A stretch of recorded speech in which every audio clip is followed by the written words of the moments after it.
Tak tomu sa hovorí Black Friday, priatelia.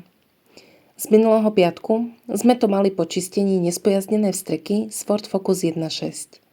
A dnes tu máme ďalšie sklamanie. Tentokrát vstrekovače z Mercedes AMG GT63 Pro 4 liter benzín, ktoré sme riešili ešte minulý týždeň. Ale poďme pekne po poriadku. Po dohode so zákazníkom sme tentokrát nerobili úvodnú diagnostiku, vstrekovače šli rovno na čistenie. Po ultrazvukovom čistení nasledoval test na stolici. A výsledky žiaľ neboli vôbec také, aké by si človek pri takomto aute želal. Všetkých 8 vstrekovačov skončilo v červenom poli. Každý jeden podával chudobnú dávku paliva a ani po čistení nie sú vhodné na ďalšie použitie v motore.